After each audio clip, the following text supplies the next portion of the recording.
ಸಂಕಲ್ಪದಿಂದ ಬಂಧನ ಹೊಂದಿದ ಜೀವನಿಗೆ ಜ್ಞಾನದ ಹೊರತಾಗಿ ಮತ್ತಾವ ಉಪಾಯವೂ ಇರುವುದಿಲ್ಲ.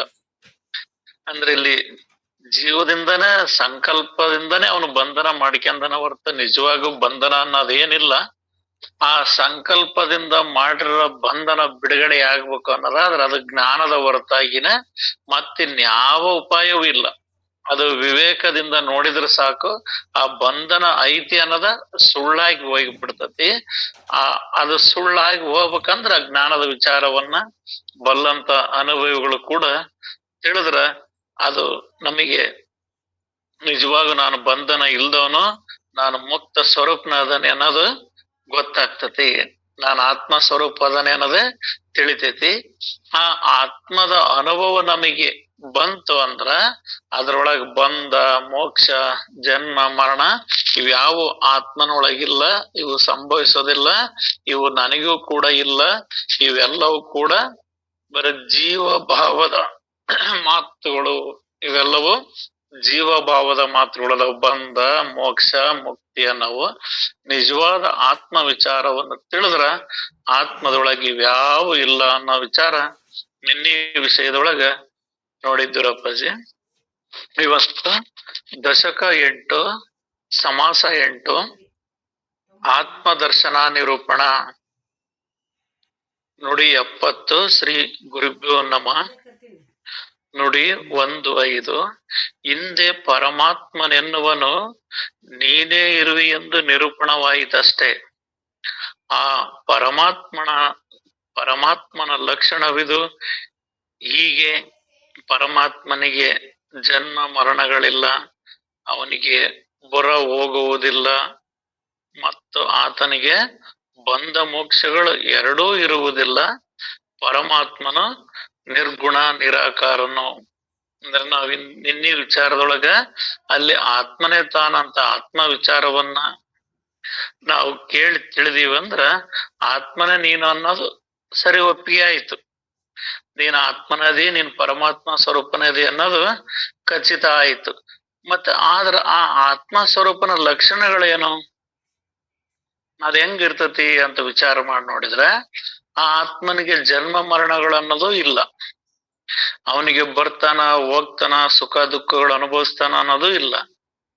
ಮತ್ತೆ ಬಂಧ ಮೋಕ್ಷಗಳು ಎರಡೂ ಇರುವುದಿಲ್ಲ. ಇಲ್ಲಿ ಬಂಧ ಮೋಕ್ಷ ಅಂದ್ರೆ ಜೀವ ಭಾವದೊಳಗ ಜೀವನಿಗೆ ಬಂಧ ಮೋಕ್ಷಗಳು ಅದಾವ ವಿನ ನಿಜವಾದ ಆತ್ಮದೊಳಗೆ ಈ ಬಂಧ ಮೋಕ್ಷಗಳು ಅನ್ನೋದು ಇಲ್ಲ. ಆ ಪರಮಾತ್ಮನ ಗುಣರಹಿತನದನ, ಅವನಿಗೆ ಯಾವುದೇ ಗುಣಗಳಿಲ್ಲ. ಗುಣಗಳದವಂದ್ರೆ ಜೀವ ಭಾವದೊಳಗ ಅದಾವ. ಆ ಪರಿಪೂರ್ಣ ಆತ್ಮ ಭಾವದೊಳಗ ಯಾವುದೇ ಗುಣಗಳು ಇಲ್ಲ, ಯಾವ ಇಲ್ಲ. ಆತ ನಿರಾಕಾರ, ಅನಂತ, ಅಪಾರನ. ಅನಂತ ಅಂದ್ರ ಮಿತಿನೇ ಇಲ್ಲದ್ದು. ಯಾವ್ದು ನೀನ್ ಹೇಳ್ತೀಯ ಅದು ಮಿತಿ ಒಳಪಟ್ಟದ್ದು, ಹಂತಕ್ಕೆ ಒಳಪಟ್ಟದ್ದು. ಆ ಎಲ್ಲವನ್ನ ಮೀರಿರ್ತಕ್ಕಂಥದ್ದು ಏನೈತಲ್ಲ ಅನಂತ. ಆ ಅನಂತ ಅಂದ್ರ ಆತ್ಮನ ಅನಂತ ಪರನು. ಅನಂತ ಪಾರನಂದ್ರ ಎಲ್ಲವನ್ನು ಒಳಗೊಂಡಿರ್ತಕ್ಕಂಥ, ಅವನು ಬಿಟ್ಟು ಇನ್ನೊಂದು ಹೊರಗೆ ಏನೊಂದು ಏನಿಲ್ಲ. ಆ ಎಲ್ಲವನ್ನು ಒಳಗೊಂಡದ್ದು ಏನೈತಲ್ಲ ಅದೇ ಅನಂತ ಅಪಾರನು, ನಿತ್ಯ ನಿರಂತರನು. ಅವನು ಯಾವಾಗ್ಲೂ ಯಾವ ಕ್ಷಣದಲ್ಲೂ ಕೂಡ ಯಾವಾಗ್ಲೂ ಇರ್ತಕ್ಕಂಥವ್ನು. ಅವನಿಲ್ಲದ ಸಮಯವೇ ಇಲ್ಲ. ಇನ್ನು ನಾವು ದೇಹ ಅಂತೀಯ, ಮನಸ್ಸಂತೀಯ, ಬುದ್ಧಿ ಅಂತೀಯ, ಇವು ಒಂದು ಕ್ಷಣ ಇರ್ತಾವ, ಒಂದ್ ಕ್ಷಣದಾಗ ಇರಲ್ಲ. ಒಮ್ಮಿದ್ದಂಗ ಒಮ್ಮೆ ಇರೋದಿಲ್ಲ. ಬಾಲ್ಯ ಇದ್ದಾಗ ಯೌವನ ಇರಲ್ಲ, ಯೌವನ ಇದ್ದಾಗ ಮುಪ್ಪಿರಲ್ಲ. ಬಾಲ್ಯದ ವ್ಯಾಪಾರ ಯೌವನದೊಳಗಿಲ್ಲ, ಯೌವನದ ವ್ಯಾಪಾರ ಬಾಲ್ಯದೊಳಗೆ ಮುಪ್ಪಿನೊಳಗಿಲ್ಲ. ಇವು ಒಂದು ಹಂತದೊಳಗೆ ಒಂದೊಮ್ಮೆ ಇರ್ತಾವು, ಒಂದೊಮ್ಮೆ ತೋರ್ತಾವು, ಒಮ್ಮೊಮ್ಮೆ ಮರಿಯಾಗಿ ಹೋಗ್ತಾವ. ಆದ್ರ ಈ ಆತ್ಮನದ ನಿತ್ಯ ನಿರಂತರವಾಗಿರ್ತಕ್ಕಂಥದ್ದು. ನಾವು ಮಲಗಿದೀವಿ ಅಂದ್ರ ಶರೀರನೇ ಇಲ್ಲ. ಹೆಂಡ್ತಿ ಮಕ್ಕಳು ಸಂಸಾರ, ನಾನು ನಂದು ಅಹಂಕಾರ ಮಮಕಾರ. ನಾನು ನೆಲದಾಗ ಮಲಗಿದ್ನೋ, ಮ್ಯಾಲ್ ಮಲಗಿದ್ನೋ, ಕೆಳಗ್ ಮಲಗಿದ್ನೋ, ಏನು ಬಸ್ನೇ ಮಲಗಿದ್ನೋ, ಟ್ರೈನ್ನೇ ಮಲಗಿದ್ನೋ, ಏನೂ ಇಲ್ಲ. ನಿದ್ದೆ ಹತ್ತತನ ಎಲ್ಲ ಅದಾವ್. ನಿದ್ದೆ ಹತ್ತಿದ್ಮೇಲೆ ಯಾವ್ದು ಇಲ್ಲ. ಆದ್ರೆ ಈ ಆತ್ಮ ಅನ್ನೋದು ನೀನ್ ಮ್ಯಾಲ್ ಮಲಗಿದ್ರು ಐತಿ, ಕೆಳಗ್ ಮಲಗಿದ್ರು ಐತಿ, ನಿದ್ದೆ ಮಾಡಿದ್ರು ಐತಿ, ಕನಸ್ ಕಂಡ್ರು ಐತಿ, ನೀನ್ ಏನ್ ಭಾರಿ ಗಾಢ ನಿದ್ದೆ ಮಾಡಿದ್ರು ಐತಿ, ಏನ್ ಮಾಡಿದ್ರು ಅದು ಯಾವಾಗ್ಲೂ ಇರ್ತಕ್ಕಂಥದ್ದು, ನಿತ್ಯ ನಿರಂತರವಾಗಿರ್ತಕ್ಕಂಥದ್ದು ಅದು. ಇದು ಜೀವ ಭಾವ ಅನ್ನೋದು ಇದು ನಿತ್ಯ ನಿರಂತರ ಇರ್ತಕ್ಕಂಥದ್ದಲ್ಲ. ಇದಕ್ಕ ಹೋಗೋದು ಬರೋದು ಗುಣ ಐತಿ, ಇದಕ್ ಸುಖ ದುಃಖದ ಗುಣ ಐತಿ. ಮತ್ತ ಆತ್ಮನು ಇದ್ದಕ್ಕಿದ್ದಂತೆ ಇರುವನು, ಇದ್ದಕ್ಕಿದ್ದಂತೆ ಇರುವನು ಆಗಿದ್ದಾನೆ ಅವನು. ಇದು ಈ ನಾವೇನ್ ದೇಹ ಭಾವ ಹೇಳಿದಿವಲ್ಲ, ಇವು ಮನಸ್ಸು ಗುಣಲಕ್ಷಣಗಳು ಇದ್ದಂಗಿರೋದಿಲ್ಲ ಇವು. ಆದ್ರ ಆತ್ಮನದು ಯಾವಾಗ್ಲೂ ಇದ್ದಕ್ಕಿದ್ದಂತೆ ಇರುವುದು. ಅದನ್ನ ಮಹಾತ್ಮರು ನೋಡಿ ಹೇಳಿದ್ರು, ಇದ್ದಕ್ಕಿದ್ದಂತೆ ಇರುವ ವಸ್ತುವನ್ನ ತಿಳಿಯುವ ಬುದ್ಧಿ ಬಂದ್ರೆ ಸಾಕು. ಏನಾರ ನೀನ್ ಇಲ್ಲದ್ದು ಬರೋದು ಹೋಗೋದು ತೋರೋದು ತಿಳಿಯೋದೇನ್ ನಿನ್ ಬೇಕಾಗಿಲ್ಲ. ಆ ಇದ್ದಕ್ಕಿದ್ದಂತೆ ಇರುವ ವಸ್ತುವನ್ನ ತಿಳಿದ್ರೆ ಸಾಕು. ಆ ಇದ್ದಕ್ಕಿದ್ದಂತ ಇರುವ ವಸ್ತು ಯಾವ್ದೈತಂದ್ರ ಅದೇ ಆತ್ಮ ಐತಿ, ಅದೇ ನಾನಿದ್ದೇನೆ ಅನ್ನೋದ ಈ ಆತ್ಮ ದರ್ಶನದ ನಿರೂಪಣೆ. ಪರಮಾತ್ಮನು ಎಲ್ಲರಲ್ಲಿಯೂ ವ್ಯಾಪಕನು. ಪರಮಾತ್ಮನು ಎಲ್ಲದರೊಳಗ ಐತಿ, ಅದು ಇಲ್ಲದ್ ಇಲ್ಲೇ ಇಲ್ಲ. ಯಾಕಂದ್ರ ಇಲ್ಲಿ ಪ್ರತಿಯೊಂದು ಜೀವರಾಶಿಗಳೊಳಗ ಐತಿ. ಜೀವ ಇಲ್ಲದ್ರಾಗು ಇದ್ದದ್ರಾಗು ಎಲ್ಲದ್ರಾಗು ಏಕವಾಗಿ ಬರಿತೈತಿ. ಇಲ್ಲಿ ನಾವು ಪರಮಾತ್ಮ ಅದ್ರಾಗದನ ಇದ್ರಾಗದನ ಅಂತ ಅನ್ನೋದಕ್ಕಿಂತ ಎಣಸೋದಕ್ಕಿಂತ ಪರಮಾತ್ಮನೊಳಗ ಇವೆಲ್ಲದವಂತ ತಿಳಿದ್ಬಿಟ್ರು ಒಂದೇ ನುಡಿ ಒಳಗ್ ಬಂದೋಗ್ಬಿಡ್ತೈತಿ. ಈಗ ನಾವು ಇಲ್ಲ ಈ ಮೂರ್ತಿಯಾಗದನ, ಈ ಮರದಾಗದನ, ಈ ಶಿಲಿಯೊಳಗದನ, ಗಿಡದಾಗದನ, ಮರದಾಗದನ, ಜೀವರಾಶಿಗಳು ಅದನ ಅಂತ ನಾವ್ ಹಿಂಗ್ ಎಣಸೋದಕ್ಕಿಂತ ಎಲ್ಲವನ್ನು ಒಳಗೊಂಡಿರ್ತಕ್ಕಂಥವನೇ ಪರಮಾತ್ಮ. ಪರಮಾತ್ಮನೊಳಗ ಎಲ್ಲದೈತಿ. ಇಲ್ಲಿ ನಾವು ಒಂದೊಂದ್ಸಲ ವಿಚಾರ ಮಾಡಿದಾಗ ದೇಹದೊಳಗ ಪರಮಾತ್ಮದನ ಅಂತ ಹೇಳ್ತೇವೆ. ಆ ಪರಮಾತ್ಮನೇ ಈ ಎಲ್ಲಾ ದೇಹಗಳನ್ನು ಒಳಗೊಂಡಿರ್ತಕ್ಕಂಥವನ್ನ ನಾವು ತಿಳಿಬೇಕಾಗ್ತದೆ. ಆ ಎಳ್ಳು ಮನೆಯು ಮುಳ್ಳು ಕೊನೆ ಅಂತ ನಾವ್ ಎರಡೆರಡು ಮೂರ್ ಹೆಸರು ಹೇಳೋದಲ್ಲ, ಅವು ಇರೋದ ಅದ್ರೊಳಗದವ ಅಂತ ತಿಳಿದ್ಬಿಟ್ರ. ಈಗ ಮೀನು, ಮೊಸಳೆ, ಏನೆಲ್ಲ ಜಲಚರ ಜೀವರಾಶಿಗಳು ಆ ನೀರೊಳಗ ಅವೆಲ್ಲ ಹೆಂಗಿರ್ತಾವೋ ಹಂಗ ಪರಮಾತ್ಮನೊಳಗ ಎಲ್ಲದು ಐತಿ. ಆ ಆತ್ಮನೊಳಗ ಎಲ್ಲದು ವ್ಯಾಪಕ ಆಗೈತಿ ಅನ್ನೋದು ಶ್ರೇಷ್ಠ ಆಗ್ತದೆ ಅನ್ನೋ ಮಾತು. ಬಹಳದರಲ್ಲಿ ಒಬ್ಬನು ಇದ್ದು ಅವನು ಸ್ವರೂಪ ಜ್ಞಾನವು ತರ್ಕಕ್ಕೆ ನಿಲುಕಲಾರದುದಿರುತ್ತದೆ. ಅವನೇನು ಬಹಳದ್ರಲ್ಲಿ ಎಲ್ಲದರಲ್ಲಿ ಅವನದನ, ಅವನ್ ಅದ್ರಾಗದನ ಇದ್ರಾಗಿಲ್ಲ ಅಂತ ನೀನ್ ಏನಾರ ತರ್ಕ ಮಾಡಕ್ ಹೋದ್ರ ತರ್ಕಕ್ಕ ನಿಲುಕಲಾರದ್ದೈತಿ, ಆ ತರ್ಕವನ್ನ ಮೀರಿದ್ದೈತಿ. ಈಗ ನಾವು ಜೀವಿಗಳೊಳಗ ಪರಮಾತ್ಮದ 84 ಲಕ್ಷ ಜೀವರಾಶಿಗಳದನಂದ್ರ, ಈಗ ಯಂತ್ರಗಳು ಓಡ್ತಾವ, ಬೈಕ್ ಓಡ್ತತಿ. ಒಂದು ಬೈಕಿಂದ ಉದಾಹರಣೆ ತಗಂದ್ರ ಅದ್ರಾಗಿರೋದು ಕಬ್ಬಿಣ ಸಾಮಾನ, ಆಯಲ್ಗಳು, ಒಂದಿಷ್ಟು ಅಲ್ಪ ಮಟ್ಟದ ಸ್ವಲ್ಪ ಮಟ್ಟದ ಕರೆಂಟ್, ಅದೇನು ಆ ಯಂತ್ರ ಚಾಲು ಮಾಡಕ್. ಮತ್ತೆ ಅದ್ ಯಾವ ಶಕ್ತಿಯಿಂದ ಓಡ್ತದಂದ್ರ ಒಂದು ಶಕ್ತಿ ಇದೆ ಅದ್ರಲ್ಲಿ, ಆ ನಿರಾಕಾರದ ಒಂದು ಶಕ್ತಿ ಇದೆ. ಬಿಚ್ಚಿ ನೋಡಿದ್ರೆ ಆ ಶಕ್ತಿ ಕಾಣೋದಿಲ್ಲ. ಈ ಬಸ್ ಓಡ್ಲಿ, ರೈಲೇ ಓಡ್ಲಿ, ವಿಮಾನ ಓಡ್ಲಿ, ಯಾವ್ದೇ ನಾವ್ ಈ ಅಂದ್ರ ನಿರ್ಜೀವ ವಸ್ತುಗಳು ಯಂತ್ರಗಳು ಅಂತ ನಾವ್ ಹೇಳ್ತಾವಲ್ಲ, ಅದ್ರಾಗ ಆ ಅಂಶ ಐತಿ. ಆದ್ರ ಈ ಹೊರಗಿನ ಕಣ್ಣಿಗೆ ನೋಡ್ತಾನೆ ಅಂದ್ರೆ ಕಾಣೋದಿಲ್ಲ. ಆ ಜ್ಞಾನದ ಕಣ್ಣಿನಿಂದ ನೋಡಿದ್ರೆ ಕಾಣುತ್ತದೆ. ಸಾರಿ ಚೆಲ್ಲಿದೆ ಮುಕುತಿ ಗುರು ತೋರಿಸದಲ್ಲದೆ ಕಾಣಿಸದಣ್ಣ. ಆ ಗುರು ಬಲ್ಲಂತವ್ರು ಅನುಭವಿಗಳು ತೋರಿಸಿ ತಿಳಿಸಿ ಹೇಳಿದಾಗ ನಮಗ್ ಗೊತ್ತಾಗ್ತದ. ಆದ್ರೆ ಇರೋದಂತೂ ಸತ್ಯ. ಆದ್ರ ನಾವು ತಿಳಿಲಾರ್ದೆ ಅಲ್ಲುಂಟು ಇಲ್ಲಿಲ್ಲ ಅಂತ ತಿಳಿತೇವೆ. ಅಲ್ಲುಂಟು ಇಲ್ಲಿಲ್ಲ ಎಂಬುದಿಲ್ಲ, ಎಲ್ಲೆಲ್ಲೂ ತುಂಬಿಹನಲ್ಲ. ಅವನ್ ಅಲ್ಲದನ ಇಲ್ಲದನ ಅಂತ ಏನಿಲ್ಲ, ಆತ ಎಲ್ಲೆಲ್ಲೂ ತಾನು ತುಂಬ್ಕೊಂಡದನ. ಅದನ್ನೆಲ್ಲ ಅದೇ ಆ ಆತ್ಮ, ಅದೇ ಪರಮಾತ್ಮ. ಈ ಪರಮಾತ್ಮನ ಸ್ಥಿತಿಯನ್ನು ವೇದಗಳು ಈ ರೀತಿಯಾಗಿ ಹೇಳುತ್ತವೆ. ಇನ್ನು ಪರಮಾತ್ಮನ ಅಗಮ್ಯನೆಂದು ಎಷ್ಟೇ ವರ್ಣನೆ ಇದ್ದರೂ ಭಕ್ತಿಯಿಂದ ಅವನ ಪ್ರಾಪ್ತಿಯಾಗುವುದೆಂಬುದರಲ್ಲಿ ಸಂದೇಹವೇ ಇಲ್ಲ. ನೀನು ಪರಮಾತ್ಮ ಎಷ್ಟು ದೊಡ್ಡನರ ಅನ್ನ ನೀನು. ಅವನ ಅಂಗದನ ಹಿಂಗದನ, ಬ್ರಹ್ಮಾಂಡಗಳು ಒಳಗೊಂಡದನ, ಅಖಿಲಾಂಡ ಕೋಟಿ ಬ್ರಹ್ಮಾಂಡ ನಾಯಕ. ಅವನ್ ನಿರಾಕಾರ ಸ್ವರೂಪದನ, ಅವನ ಅವ್ಯಕ್ತವಾಗದನ. ನೀನ್ ಏನೆಲ್ಲ ಹೇಳಿದ್ರು ಕೂಡ ಆದ್ರ ಅವನು ಭಕ್ತಿಯಿಂದ ಅವನ ಪ್ರಾಪ್ತಿಯಾಗುವುದೆಂಬುದರಲ್ಲಿ ಸಂದೇಹವಿಲ್ಲ. ಯಾಕಂದ್ರೆ ಅವನ್ ಎಲ್ಲದಕ್ಕೂ ಪ್ರಾಪ್ತಿಯಾಗದನ. ಅದನ್ನ ನಾವು ಮಾಡ್ಕೊಳಕ್ಕಾಗದೆ, ನಾವು ತಿಳಿಯಕ್ಕಾಗದೆ ನಾವಿಲ್ಲ ಅಂತ ಹೇಳ್ತೇವೆ. ಇದಕ್ಕೊಂದು ಸಣ್ಣ ಉದಾಹರಣೆ ಒಳಗೆ ಹೇಳ್ತಾರ, ಜಗತ್ತು ಯಾರ ಅಧೀನ ಐತಪ್ಪ ಅಂದ್ರ ಭಗವಂತನ ಅಧೀನ ಅಂತ ಹೇಳ್ತೇವೆ. ಮತ್ತೆ ಭಗವಂತ ಯಾರ ಅಧೀನ ಅದನಂದ್ರ ಮಂತ್ರದ ಅಧೀನ ಅಂತ ಹೇಳ್ತೇವೆ. ಮತ್ತೆ ಮಂತ್ರ ಯಾರ ಅಧೀನ ಐತಂದ್ರ ನಮ್ಮ ಅಧೀನನ ಐತಿ. ಮತ್ತೆ ಆ ಮಂತ್ರ ಭಕ್ತಿಯಿಂದನೇ ಎಲ್ಲವನ್ನ ಹೊಲ್ಸ್ಕೊಂಡು ಎಲ್ಲ ಅಸಾಧ್ಯವಾದನ್ನು ಸಾಧಿಸಿರೋದು ಈ ಶಕ್ತಿಯಿಂದನೇ, ಭಕ್ತಿಯಿಂದನೇ. ನಾವ್ ಭಕ್ತಿ ಅಂದ್ರ ಇಲ್ಲಿ ನವಯುಧ ಭಕ್ತಿ ಒಳಗೆ ಹೇಳ್ತಾರ, ಮೊದಲೆಲ್ಲ ಅವೆಲ್ಲವೂ ಭಕ್ತಿನೇ. ನಾಮಸ್ಮರಣ, ಶ್ರವಣ ಭಕ್ತಿ, ಕೀರ್ತನಾ ಭಕ್ತಿ, ನಾಮಸ್ಮರಣ ಭಕ್ತಿ, ವಂದನಾ ಭಕ್ತಿ, ಅರ್ಚನಾ ಭಕ್ತಿ ಅಂತ ಎಲ್ಲ ಹೇಳಿ ಕೊನೆಗೆ ಆತ್ಮ ನಿವೇದನಾ ಭಕ್ತಿ ಅದೇ ಶ್ರೇಷ್ಠ ಅಂತ ಹೇಳ್ತಾರ. ಅಂದ್ರೆ ಆ ಆತ್ಮ ಪಾರಮಾರ್ಥದ ಜ್ಞಾನವನ್ನು ತಿಳಿಯುವುದೇ ಭಕ್ತಿ. ಆ ಪಾರಮಾರ್ಥ ಜ್ಞಾನವನ್ನು ನೀನ್ ತಿಳಿದಿ ಅಂದ್ರ ಆ ಭಗವಂತ ಎಷ್ಟೇ ದೊಡ್ಡನದನಂದ್ರು ಕೂಡ, ಅವನೆಷ್ಟೇ ವ್ಯಾಪಿಸಿದನಂದ್ರು ಕೂಡ ಅದು ನಮಗೆ ಪ್ರಾಪ್ತಿ ಆಗೋದ್ರಾಗ ಸಂದೇಹನೇ ಇಲ್ಲ. ಈ ಎಲ್ಲಾ ಮಹಾತ್ಮರು ನಾವೆಲ್ಲ ನೋಡ್ತೇವೆ. ಈ ವಿಜ್ಞಾನಿಗಳು ಕೂಡ ಕೋಟಿ ಸೂರ್ಯರು ಅದಾರ ಅಂತ ತಿಳಿಯಾಕಿನ ಸರ್ಕೀಸ್ ಮಾಡ್ತಾನ ಅದಾರ. ಆದ್ರ ಮಹಾತ್ಮರು ಆಲ್ರೆಡಿ ನಮಗೆ ಎಷ್ಟೋ ಸಾವಿರಾರು ವರ್ಷಗಳಿಂದಲೇ ಕೋಟಿ ಸೂರ್ಯರು ಅಂತ ಹೇಳಿದಾರೆ.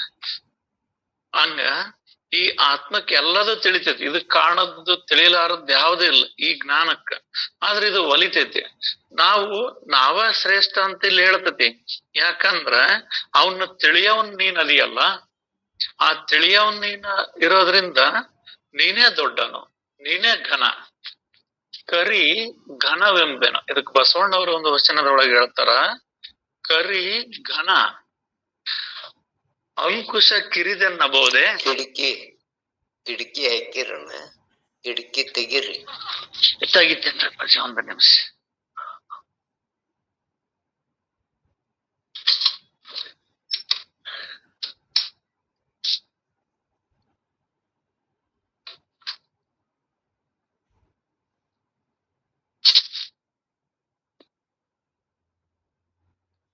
ಈಗ ಕೇಳಿಸ್ತತ್ರಪ್ಪಾಜಿ?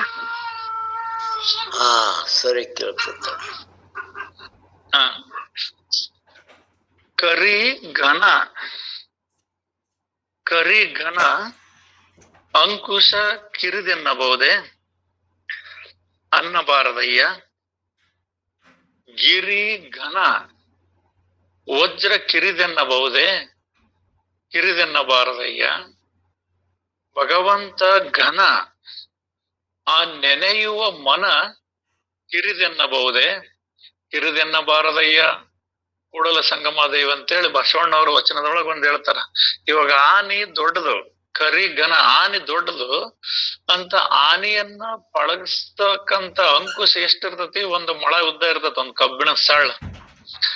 ಅದು ಆನಿಯನ್ನ ಪಳಗಿಸ್ತತಿ ಅಂದ್ರ ಆನಿಗಿಂತ ಅಂಕುಶ ಸಣ್ಣದು ಅಂತ ಹೆಂಗ್ ಹೇಳ್ತೀರಿ? ಹಂಗ ಹೇಳಬಾರದಯ್ಯ. ಗಿರಿ ಘನ ಪರ್ವತ ದೊಡ್ಡದು, ಗುಡ್ಡ ಕಲ್ಲುಗಳು ದೊಡ್ಡವು. ಅವನ್ನ ವಜ್ರದಿಂದ ಅದನ್ನ ಕೊರೆದು ಪುಡಿ ಪುಡಿ ಮಾಡಿ ಇದು ಮಾಡ್ತತಿ ಅಂದ್ರ ಅದಕ್ಕ ವಜ್ರವನ್ನ ಕಿರಿದು ಅಂತ ಹೆಂಗಂತೀರಿ? ಹಂಗ ಅನ್ನಬಾರದಯ್ಯ. ಮತ್ತೆ ಭಗವಂತ ಘನ ದೊಡ್ಡದು, ಆದ್ರ ಅದನ್ನ ನೆನೆಯುವ ನಿನ್ನ ಮನ ನಿನ್ನ ಕಿರಿದೆ ಅನ್ನಬಹುದೇ? ಅನ್ನಕ್ ಬರೋದಿಲ್ಲ. ಅಂದ್ರೆ ಈಗಾಗ್ಲೇ ಜಗತ್ತಿನ ಉದಾಹರಣೆ ಕೊಟ್ಟನಲ್ಲ, ಇಲ್ಲಿ ಅದನ್ನ ಹೇಳ್ತೈತಿ. ಭಕ್ತಿಯಿಂದ ಅದು ಒಲಿತೈತಿ ಅನ್ನೋದಕ್ಕೆ ಇದೊಂದು ಉದಾಹರಣೆಗಳು ಮಾತು. ಈ ಜಗತ್ತೇ ಭಗವಂತನ ಅಧೀನ ಇದ್ರು ಕೂಡ ಭಗವಂತ ಮಂತ್ರದ ಅಧೀನ ಅದನ. ಮತ್ತೆ ಆ ಮಂತ್ರ ನಮ್ಮ ಅಧೀನ ಅದನಂದ್ರ ನಾವೇ ಇರಿದು, ನೀನೇ ಘನ, ನೀನೇ ಶ್ರೇಷ್ಠ. ಆ ಆತ್ಮ ವಿಚಾರವನ್ನ ತಿಳಿ ಆ ಆತ್ಮ ನಿವೇದನ ಭಕ್ತಿಯಿಂದ, ಆ ಪಾರಮಾರ್ಥ ಭಕ್ತಿಯಿಂದ ನೀನು ವಿಚಾರಿಸಿ ನೋಡು, ನೀನೇ ದೊಡ್ಡನದಿ. ಈಗ ಆ ಭಕ್ತಿಯ ಲಕ್ಷಣವನ್ನು ತಿಳಿಸಿಕೊಡುವೆವು. ಭಕ್ತಿಯಲ್ಲಿ ಭಕ್ತಿಯಲ್ಲಿ 9 ಪ್ರಕಾರಗಳುಂಟು. ಈ ನವವಿಧ ಭಕ್ತಿಯಿಂದ ಅನೇಕ ಭಕ್ತರು ಪುನೀತರಾಗಿದ್ದಾರೆ. ಇನ್ನು 9 ಭಕ್ತಿಗಳಲ್ಲಿಯೂ 9ನೆಯದಾದ ಆತ್ಮನಿವೇದನ ಭಕ್ತಿಯು ಕ್ಷೀರಸಾಗರವಾಗಿದ್ದು ಭಕ್ತಿ ಸಾಗರವಾಗಿದ್ದು ಹೆಚ್ಚಿನದಿರುತ್ತದೆ. ಈಗ ನಾನು ಹೇಳಿದ್ನಲ್ಲ, ಇದೇ ವಿಚಾರನ ಇದ್ರಾಗ ಗ್ರಂಥದೊಳಗ ಅದೈತೆ. ಈ ನಾವೇನು ಮೊದಲು 8 ಭಕ್ತಿಗಳಿಗಿಂತ ಅತಿ ಶ್ರೇಷ್ಠವಾದ ಭಕ್ತಿ ಅಂದ್ರೆ ಜ್ಞಾನ ಭಕ್ತಿ. ಇದಕ್ಕ ಹೇಳಿರೋದು ಶ್ರೀಕೃಷ್ಣ ಭಗವದ್ಗೀತೆಯೊಳಗ ಅರ್ಜುನ ಜ್ಞಾನಿಯಾಗು ಅಂತ. ಈ ನವವಿಧ ಭಕ್ತಿಯೊಳಗ ಈ 9ನೇ ಭಕ್ತಿದ ಇದು ಹೆಚ್ಚಿನದಿರ್ತದ. ಇದು ಭಕ್ತಿಯ ಸಾರ. ಎಲ್ಲ ಭಕ್ತಿಗಳನ್ನು ಒಳಗೊಂಡದ್ದು ಇದೇ ಆಗಿರ್ತದೆ, ಇದೇ ಹೆಚ್ಚಿನದಿರುತ್ತದೆ. ಅದಕ್ಕಾಗಿ ಸಾಧಕನು ತನ್ನ ಅನುಭವದಿಂದ ಕೊನೆಯ ಭಕ್ತಿಯ ವಿಚಾರ ಮಾಡಬೇಕು. ಮೊದಲನೇವೆಲ್ಲ ಆಚಾರಗಳಿಂದ ಕೂಡಿರ್ತಕ್ಕಂಥದ್ದು, ಅವನ್ನೇನ್ ಬೇಡ ಅಂತ ಅಲ್ಲ. ಆದ್ರ ನಿಜವಾದ ಸಾಧಕರಾಗಿರ್ತಕ್ಕಂಥವ್ರು ನಿಜವಾದ ಪಾರಮಾರ್ಥ ವಿಚಾರವನ್ನು ತಿಳಿಬೇಕಾಗಿರೋರು ಆ 9ನೇ ಭಕ್ತಿಯಾದ ಆತ್ಮ ನಿವೇದನ ಭಕ್ತಿ, ಅದನ್ನೇ ವಿಚಾರ ಮಾಡಬೇಕು. ತನ್ನ ಸ್ವರೂಪ ಅನುಭವದಿಂದ ತನ್ನನ್ನು ತಾನು ಅರ್ಪಿಸುವುದೇ ಆತ್ಮ ನಿವೇದನವಿರುತ್ತದೆಂದು ತಿಳಿಯಿರಿ. ಇಲ್ಲಿ ಆತ್ಮ ನಿವೇದನ ಭಕ್ತಿ ಅಂದ್ರೆ ಮತ್ತೆ ಹಂಗಂದ್ರೆ ಏನಪ್ಪಾ, ಅದು ನಮಗ್ ಗೊತ್ತಾಗ್ಲಿಲ್ಲ ಅಂತಂದ್ರ, ತನ್ನ ಸ್ವರೂಪ ಅನುಭವದಿಂದ ಅಂದ್ರ ತಾನ್ಯಾರು ಅಂತ ಅನುಭವದಿಂದ ಮೊದಲು ನಾನು ಜೀವಭಾವ ಇದ್ದೀವಿ ಅಂತ ಐತಲ್ಲ, ಇದು ಜೀವಭಾವನೂ ಅಲ್ಲ, ಇದು ಯಾವ್ದಲ್ಲ. ಈ ಭಾವನೆಗಳೆಲ್ಲ ಕೇವಲ ಕಲ್ಪನೆ ಒಳಗೆ ಕೂಡಿರ್ತಕ್ಕಂಥವು, ಸಂಕಲ್ಪದಿಂದ ಕೂಡಿರ್ತಕ್ಕಂಥವು. ತನ್ನ ಸರ್ವವು ಬ್ರಹ್ಮ, ಎಲ್ಲದ ಪರಬ್ರಹ್ಮ ಸ್ವರೂಪ, ಎಲ್ಲ ಪರಬ್ರಹ್ಮವೆನಬೇಕು, ಬೇರೊಂದಿಲ್ಲ ಎಂಬುವ ದೃಢವಿರಬೇಕು ಅಂತ ಹೇಳ್ತಾರ. ನಾವು ಅದು ಬೇರೆ, ಇದು ದೇವ್ರು, ಇದು ದೇವ್ರಲ್ಲ, ಇದು ಜ್ಞಾನ, ಇದು ಅಲ್ಲ, ಅದೌದು ಅನ್ನೋದಕ್ಕಿಂತ ಇಲ್ಲಿ ಆ ತನ್ನನ್ನೇ ತಾನ ಎಲ್ಲ ಪರಬ್ರಹ್ಮ ಸ್ವರೂಪ ಐತಿ, ಪರಮಾತ್ಮನ್ ಬಿಟ್ಟು ಯಾವ್ದು ಇಲ್ಲ. ಅದ್ರೊಳಗೆ ತನ್ನನ್ನು ತಾನು ಅರ್ಪಣೆ ಮಾಡಿಕೊಳ್ಳೋದು. ತಾನು ಬೇರೆ ಅನ್ನೋದಲ್ಲ. ತಾನು ಬೇರೆ ಇದ್ದೇನಂದ್ರ ಬಂಧನ, ಪರಮಾತ್ಮನ್ ಬೇರೆ, ನಾನು ಬೇರೆ ಇದ್ದೇನೆ ಅಂದ್ರ ಅದು ಬಂಧನ, ಅದು ದ್ವೈತ ಭಾವ ಆಗ್ತದೆ. ದ್ವೈತಕ್ಕೆಂದು ಜ್ಞಾನ ಪ್ರಾಪ್ತಿ ಆಗೋದಿಲ್ಲ. ಏಕತ್ವವೇ ಜ್ಞಾನ, ಅನೇಕತ್ವವೇ ಬಂಧನ. ನಾವು ಬೇರೆಯಾಗಿ ಉಳಿದಂಗ ಆ ಸ್ವರೂಪವೇ ತಾನಂತ ಸ್ವರೂಪದ ಅನುದಾನದ ಸ್ವರೂಪ ಅನುಭವದಿಂದ ತನ್ನನ್ನ ಅರ್ಪಿಸುವುದೇ ಆತ್ಮ ನಿವೇದನವಿರ್ತದ ಅಂತ ತಿಳಿಯಿರಿ. ತಾನ ಪರಮಾತ್ಮ ಸ್ವರೂಪನಾದ ನಾನು ಬ್ಯಾರಿಲ್ಲ, ನಾನು ಭಿನ್ನಿಲ್ಲ ಅನ್ನೋದು ತಿಳಿಯದೆ ಜ್ಞಾನ. ನೀನೇಕೆ ಬ್ರಹ್ಮವಲ್ಲವಯ್ಯ, ಬ್ರಹ್ಮನಿಗಿರುವ ಕುರುಹುಗಳು ನಿನಗೂ ಉಂಟು. ನೀನೇನ ಈ ಆತ್ಮ ನಿವೇದನದೊಳಗ ನಾವು ಪರಮಾತ್ಮ ಅಂತ ನೀನ್ ಪರಮಾತ್ಮನ ಲಕ್ಷಣಗಳು ಹೇಳಕ್ ಹೋಗ್ಯಲ್ಲ, ಅವು ಪರಮಾತ್ಮನ ಲಕ್ಷಣಗಳು ಅಂತ ಹೇಳೋದಕ್ಕಿಂತ ಅವೆಲ್ಲವೂ ಆತ್ಮದ ಲಕ್ಷಣಗಳೇ. ಆ ನೀನೇ ಆತ್ಮ ಸ್ವರೂಪನಿದ್ದಿ ಅಂದ್ಮೇಲೆ ನೀನ್ ಬೇರೆ ಅಲ್ಲ, ನಿನ್ನ ಲಕ್ಷಣಗಳು ಬೇರೆ ಅಲ್ಲ. ಅದೆಲ್ಲದು ಆತ್ಮ ಸ್ವರೂಪ ಐತಿ, ಅದೇ ಆತ್ಮ ದರ್ಶನ. ಅದನ್ನ ನೀನು ತಿಳಿಯಿರಿ. ಅದನ್ನೇ ಬೇರೆಯಾಗಿ ತಿಳಿದಂಗೆ ಇನ್ನೊಂದ್ ಇಲ್ದಂಗ ಆ ಸ್ವರೂಪವೇ ತಾನಂತ ತಿಳಿಯುವುದು. ಮಹಾಪೂಜೆಯ ಕೊನೆಯಲ್ಲಿ ದೇವರಿಗೆ ತನ್ನ ಶಿರವನ್ನೇ ಅರ್ಪಿಸುವ ಪ್ರಕಾರದಂತೆ ಆತ್ಮ ನಿವೇದನದ ಉತ್ಕಟ ಭಕ್ತಿ ಇರುತ್ತದೆ. ಈ ಕೆಲವ್ರು ಈಗ ನಾವು ದೇವರಿಗೆ ಏನಾರು ನಮಸ್ಕಾರ ಮಾಡೋದಲ್ಲ, ಮಾಡಿ ಪೂಜೆ ಮಾಡಿ ಕಾಯಿ ಹೊಡೆದು ಕೈ ಮುಗಿದು ಕೊನೆಗೆ ಅಡ್ಡು ಬೀಳ್ತವೆ. ಎಲ್ಲರೂ ಕೂಡ ಎಲ್ಲದ ನಿನಗೆ ಅರ್ಪಿತಪ್ಪ ಅಂತೇಳಿ ತಲೆಬಾಗಿ ನಮಸ್ಕರಿಸ್ತವೆ. ಅಂದ್ರ ಈ ಎಲ್ಲವನ್ನ ಅರ್ಪಿತ ಮಾಡೋದು ಏನಿರ್ತದಲ್ಲ, ಅದೇ ಆತ್ಮ ನಿವೇದನ ಭಕ್ತಿ. ಮತ್ತ ಆತ್ಮ ನಿವೇದನ ಅಂತ ಬಹಳ ದೊಡ್ಡದಾಗಿ ಹುಡ್ಕೋದಲ್ಲ, ತನ್ನ ಸರ್ವಸ್ವವನ್ನು ಈಗ ಅಲ್ಲಿ ಇಲ್ಲಿ ಕಾರ್ಯಕ್ರಮದಾಗ ಹೇಳ್ತಿರ್ತಾರ ಮೈಕ್ನೆ, ತನು ಮನ ಧನವನ್ನ ಗುರುವಿಗೆ ಅರ್ಪಿಸಿ ಅಥವಾ ದೇವರಿಗೆ ಅರ್ಪಿಸಿ ಗುರು ಕೃಪೆಗೆ ಪಾತ್ರರಾಗಿರಿ ಅಂತ ಹೇಳ್ತಾರ. ಇಲ್ಲಿ ಜ್ಞಾನದೊಳಗೆ ಹೇಳ್ತಾರ ತನ್ನ ತಾನು ಅರ್ಪಿಸ್ಬಿಡು. ಮತ್ ನೀನ್ ತನು ಅನ್ಬೇಡ, ಮನ ಅನ್ಬೇಡ, ಧನ ಅಂತ 3 ಹೇಳ್ಬೇಡ. ನಿನ್ನನ್ನೇ ನೀನ್ ಅರ್ಪಿಸಿ ಅಂದ್ರೆ ಅದ್ರೊಳಗೆ ಎಲ್ಲದೂ ಬಂದ್ ಹೋಗ್ತದೆ. ಅದೇ ಆತ್ಮ ನಿವೇದನದ ಉತ್ಕಟ ಭಕ್ತಿ ಇರ್ತದೆ, ಶ್ರೇಷ್ಠವಾದ ಭಕ್ತಿ ಇರ್ತದೆ. ತನ್ನನ್ನೇ ಅರ್ಪಿಸುವ ಭಕ್ತರು ಅಪರೂಪವಾಗಿರುತ್ತಾರೆ. ಪರಮಾತ್ಮನವರಿಗೆ ಆಗಿಂದಾಗಲೇ ಮುಕ್ತಿ ಕೊಡುವನು. ಅಂದ್ರ ಇಲ್ಲಿ ತನ್ನನ್ನೇ ಅರ್ಪಿಸೋದಿರ್ತಲ್ಲ, ಅದು ಅಪರೂಪದವ್ರದಾರ ಬಹಳ ಜನ. ಅಯ್ಯೋ ಭಕ್ತಿ ಅಂದ್ರ ಹಂಗಲ್ಲಪ್ಪೋ, ಏನ್ ಮನೆ ಮಠ ಬಿಟ್ಟು ಹೋಗಂತಿಲ್ಲ, ಹೆಂಡ್ರ ಮಕ್ಕಳನ್ನ ಬಿಟ್ಟು ಹೋಗಂತಿಲ್ಲ. ನಾವು ನಮ್ದು ಅನ್ನೋದೊಂದಿಟ್ಟು ಇರ್ಬೇಕು, ಒಂದಿಟ್ಟು ಇರ್ಬೇಕು, ಇದಿರ್ಬೇಕಂತ ಉಳಿಸ್ಕೊಂಡ್ ಭಕ್ತಿ ಮಾಡಕ್ ಹೋಗ್ತಾರ. ಅಲ್ಲಿ ಭಕ್ತಿ ಮಾಡಕಾರ ನಾವು ಕೊಟ್ಟ ಭಕ್ತಿ ಕೇಳ್ತಾರ. ಏನಾರ ಒಂದಿಟ್ಟು ನಮಗೆ ಅದನ್ ಕೊಡಪ್ಪ, ಇದನ್ ಕೊಡಪ್ಪ, ಹಂಗ ಮಾಡಪ್ಪ ಅಂತಾರ. ಹಂಗ ಏನು ಕೇಳೋದು ಬೇಡೋದು ಅಲ್ಲದು. ಸರ್ವವನ್ನ ಜೋಳಿಗೆಗೆ, ಸಿದ್ಧಾರೂಢರ ಜೋಳಿಗೆಗೆ ಅರ್ಪಿಸುವ ಅಂದಂಗ ಗುರುಪಾದಕ್ ನೀನ್ ಅರ್ಪಣೆ ಆಗ್ಬಿಡೋದು. ಸರ್ವವು ನಿಂದ. ಇವೆಲ್ಲ ಮಾನಾಪಮಾನಗಳು ಎಲ್ಲವೂ ನಿನ್ನವೇ. ನಿಂದೆ ಶ್ರುತಿಗಳು ಕೂಡ ನಿನ್ನವೇ. ಸುಖ ದುಃಖಗಳು ನಿನ್ನವೇ. ಇದಕ್ಕ ತನು ನಿನ್ನದು, ಈ ಮನದಿ ನಿನ್ನದು, ಅನುದಿನದಲ್ಲಿ ಬರುವ ಸುಖ ದುಃಖವು ನಿನ್ನದಯ್ಯ ಅಂತ ಹೇಳ್ತಾರ ಭಕ್ತಿ ಇದ್ರೊಳಗ. ಹಂಗ ಸರ್ವವನ್ನ ಆತನ ಪಾದಕ ಹಾಕದು. ನಾನು ನಂದನ್ನದು ಏನೊಂದು ಉಳಿಸಿ ಹೇಳ್ದಂಗ, ಈ ಜೀವ ಭಾವ ಏನೊಂದ್ ಏನಿಲ್ದಂಗ ಆತ್ಮಭಾವವೇ ತಾನನ್ನದೇ ಸರ್ವಾರ್ಪಿತ ಭಾವ ಇರ್ತೈತಿ. ಆ ಭಾವದ ಉಳ್ಳವರಿಗೆ ಅಂತವ್ರು ಅಪರೂಪದರ. ಅಂತವರಿಗೆ ಪರಮಾತ್ಮನ ಅವರಿಗೆ ಆಗಿಂದಾಗಲೇ ಮುಕ್ತಿ ಕೊಡುವನು. ಮತ್ ಯಾವಾಗರ ಏನಾರಲ್ಲ.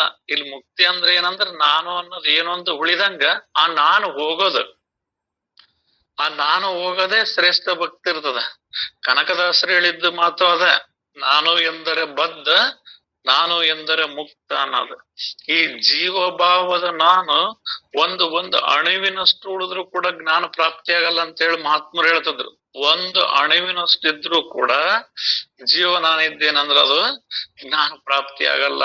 ಯಾಕಂದ್ರ ಅದು ಪೂರ್ಣಂ ಅದಂ ಪೂರ್ಣಂ ಇದಂ ಐತಿ. ಪೂರ್ಣತ್ವವೇ ತಾನಾದಾಗ ಅದು ಪೂರ್ಣ ಆಗ್ತದ ವಿನ ಇಲ್ಲ ಸ್ವಲ್ಪ ಹಂಗಿರ್ಲಿ ಸ್ವಲ್ಪ ಹಿಂಗಿರ್ಲಿ ಹಂಗಿರ್ಲಿ ಅಂದ್ರ ಅದಕ್ಕೆ ಎಂದೆಂದಿಗೂ ಆಗೋದಿಲ್ಲ. ಆಗ ಓರ್ವ ಶ್ರೋತೃತಾರನು ಪ್ರಶ್ನೆ ಮಾಡಿದುದೇನೆಂದರೆ, ತನ್ನನ್ನು ಅರ್ಪಿಸುವ ಬಗೆ ಹೇಗೆ? ಅದಕ್ಕಾಗಿ ಎಲ್ಲಿಗೆ ಹೋಗಿ ಬೀಳಬೇಕು? ಇಲ್ಲವೇ ದೇವರೆದುರಿಗೆ ತನ್ನ ತಲೆ ಕಡಿದು ಇಡಬೇಕು ಹೇಗೆ? ಈಗ ಆತೊಬ್ಬ ಪ್ರಶ್ನೆ ಕೇಳ್ತಾನ, ನೀವು ತನ್ನನ್ನು ತಾನು ಅರ್ಪಿಸ್ಕೇಳ್ರಿ ಅಂತಿರಲ್ಲ, ಏನ್ ಯಾವ್ದಾರ ಗುಡಿಗಳಿಗೆ ದೇವಸ್ಥಾನಗಳಿಗೆ ದೇವ್ರ ಮುಂದೆ ಹೋಗಿ ನಾವು ಅರ್ಪಣೆ ಮಾಡ್ಕೋಬೇಕು, ಇಲ್ಲ ದೇವ್ರಿದ್ರಿಗೆ ನಮ್ ಶಿರನ ಕಡ್ದಿಡ್ಬೇಕು? ಅದ್ರ ಬಗ್ಗೆ ನಮಗೆ ಸ್ವಲ್ಪ ತಿಳಿಸ್ರಿ. ಬರೀ ಅರ್ಪಣೆ ಅಂತ ಹೇಳಿದ್ರಲ್ಲ, ಹೆಂಗ್ ಅರ್ಪಣೆ ಮಾಡೋದು ಅನ್ನೋ ಒಂದು ಪ್ರಶ್ನೆ ಹಾಕ್ತಾರ. ಈ ಶ್ರೋತೃತಾರನ ಈ ತರದ ಮಾತನ್ನ ಕೇಳಿ ವಾಕ್ತಾರನ ಸರ್ವಜ್ಞತೆಯಿಂದ ಹೇಳ ಹತ್ತಿದನು, ಶ್ರೋತೃಗಳೇ, ಏಕಾಗ್ರತೆಯಿಂದ ಲಕ್ಷ್ಯಗೊಟ್ಟು ಕೇಳಿರಿ.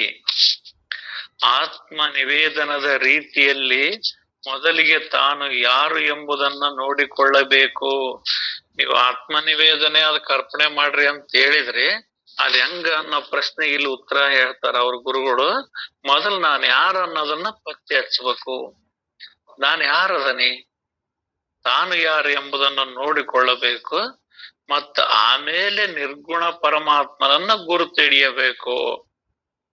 ಮೊದಲಿಗೆ ನಾನ್ ಯಾರದಂತ ನಮ್ಮೊಳಗ ನಾವು ವಿಚಾರ ಮಾಡಿ ನೋಡಿದ್ರ, ಈ ಶರೀರ ನಾವೇ, ಪಂಚಭೂತಗಳಿಂದ ಕೂಡಿರ್ತಕ್ಕಂಥ ಶರೀರ ನಾವ, ಅಥವಾ ಮನಸ್ಸು ಸುಖ ದುಃಖಗಳಿಂದ ಕೂಡಿರ್ತಕ್ಕಂಥ ಸುಖದ ಬಯಕೆಗಳ ಕಡೆಗೆ ಯಾವಾಗ್ಲೂ ಹರಿದಾಡುವಂತ, ವಿಷಯದ ವಾಸನೆಗಳಿಗೆ ಕಡೆಗೆ ಹರಿಯುವಂತ ಆ ಮನಸ್ಸು ನಾನೇ? ಅಥವಾ ಈ ಮನಸ್ಸು ಅತ್ತಾಗಿತ್ತ ಹೋದಾಗ ಇದು ಸರಿನೋ ತಪ್ಪ ಅಂತ ವಿಚಾರ ಮಾಡೋ ಬುದ್ಧಿ ನಾನೇ? ಅಥವಾ ಇಷ್ಟು ನಾನು ಬುದ್ಧಿವಂತಿಕೆ ವಿಚಾರ ಮಾಡಿ ನೋಡ್ತಾನೆ ಅಂದ್ರೆ ಇದಕ್ಕಿಂತ ಇನ್ನು ಮಿಗಿಲಾದಿನಿ ಯಾವ್ದಾದ್ರ ನನ್ನೊಳಗ್ ಇರ್ಬೇಕಲ್ಲ. ಹಂಗಾರ ನನಗ್ ಗೊತ್ತಾಗಿಲ್ಲ, ಆಮೇಲೆ ಯೋಚನೆ ಮಾಡಿದಾಗ ಒಳಿತು ಅಂದೆಲ್ಲ. ಹಂಗಾರ ಯೋಚನೆ ಮಾಡಿದಾಗ ಅದು ಎಲ್ಲಿದ್ದ ಬಂತು? ನನಗ್ ತಿಳಿಲೇ ಅಲ್ಲೋ ಮರೆ. ಆಮೇಲೆ ಹಿಂಕಟ್ ತಿಳಿತು, ಹಿಂದೆ ತಿಳಿತು ಅಂತ ಹೇಳಿತ್ತಲ್ಲ, ಆಮೇಲೆ ಹಿಂದೆ ತಿಳಿಸ್ತಾರ ನಿನಗೆ ಯಾರು ಅಂತ ವಿಚಾರ ಮಾಡಿ ನೋಡಿದಾಗ ಆ ಮೂಲ ನನ್ನೊಳಗ ನಾನ್ ಯಾರು ಅಂತ ಹುಡುಕ್ಯಂತ ಹೋದ್ರ ಎಲ್ಲವನ್ನ ತಿಳಿಯುವ ನೋಡುವನು ನಾನದನೊಬ್ಬನು. ಒಂದು ಶಕ್ತಿ ಐತಿ, ಒಂದು ಅರಿವು ಐತಿ, ಆ ಮೂಲ ಅರಿವು ಐತಿ. ಅದನ್ನ ನಿಜಗುಣ ಶಿವ ಇವುಗಳು ಅದೇ ಆತ್ಮ, ಅದೇ ನೀನು ಅಂತ ಹೇಳ್ತದ. ಈ ತಿಳಿಸಿನ ವಸ್ತುಗಳು ನೀನಲ್ಲ, ಆ ತಿಳಿಯುವಂತ ವಸ್ತುವು ನೀನು. ಯಾವ್ದು ಸತ್ಯ ಯಾವ್ದು ಅಸತ್ಯ ಅಂತ ತಿಳಿಯುವ ನೀನು. ಸತ್ಯ ಅಸತ್ಯಗಳು ನೀನಲ್ಲ, ಸತ್ಯ ಅಸತ್ಯವನ್ನ ತಿಳಿತಕ್ಕಂಥವನು ನೀನದಿ ಅನ್ನೋದು ನಿನ್ನೊಳಗ ನಾನು ಯಾರು ಅನ್ನೋದು ವಿಚಾರ ಮೊದಲು ನಡೆಯೋದೈತಿ. ನೀನ್ ಆತ್ಮಾರ್ಪಣೆ ಮಾಡೋ ಅಂತ ಹೇಳಿದಿ. ಹೆಂಗಪ್ಪ ಮಾಡ್ಬೇಕಂದ್ರ ನಾನ್ ಯಾರು ಅನ್ನೋದ್ ತಿಳಿ. ಎಲ್ಲ ಮಹಾತ್ಮರು ಅದ್ನ ಹೇಳ್ತಾರ, ಮೊದಲು ತಾನ್ ಯಾರನ್ನೋದ್ ತಿಳಿಯೋ ಅಂತ. ಆಮೇಲೆ ತನ್ನಂತ ಅಂತ ತಿಳಿದಾದ್ಮೇಲೆ ನಿರ್ಗುಣ ಪರಮಾತ್ಮನ ಗುರು ತಿಳಿಯಬೇಕು. ಅಂದ್ರೆ ಇಲ್ಲಿ ನಮ್ಮನ್ನ ನಾವು ತಿಳಿದಿವಿ ಅಂದ್ರೆ ಅಲ್ಲಿ ಪೂರ್ಣ ಆಗೇ ಬಿಡ್ತದ. ತಾನ್ ನಿರ್ಗುಣ ಸ್ವರೂಪನದನೆ ಅನ್ನೋದು ಆಗ್ತದ. ಮಹಾತ್ಮರ ನುಡಿಗಳ ಮುಖಾಂತರ ಕೇಳ್ಕೊಂತ ನಮ್ಮೊಳಗೆ ನಾವು ವಿಚಾರ ಮಾಡ್ತಾ ಮುಂದುವರೆದಂಗೆಲ್ಲ ನಾನ ನಿರಾಕಾರ ಸ್ವರೂಪನದನಿ ಅನ್ನೋದು ಗೊತ್ತಾಗ್ತದ. ಮತ್ತೆ ನೀನ್ ಈ ನಿರಾಕಾರ ಸ್ವರೂಪದಿ ಅಂದ್ರ ಮತ್ತೆ ಹೊರಗೆ ಏನೈತಿ ಅಂತ ವಿಚಾರ ಮಾಡಿ ನೋಡು. ಹಂಗಾದ್ರೆ ಯಾವ್ದು ಸತ್ಯ ಐತಿ, ಯಾವ್ದು ಮಿಥ್ಯ ಐತಿ? ಹಂಗಾದ್ರೆ ಇಲ್ಲಿ ಸತ್ಯ ಅಂತ ಯಾವ್ದಕ್ ಅನ್ಬೇಕು? ನಾಶವಾಗದೆ ಇರ್ತಕ್ಕಂಥದ್ದು ಯಾವಾಗ್ಲೂ ನಿತ್ಯ ನಿತ್ಯ ಇರ್ತಕ್ಕಂಥದ್ದೇ ಪರಿಪೂರ್ಣ, ಅದೇ ಸತ್ಯ.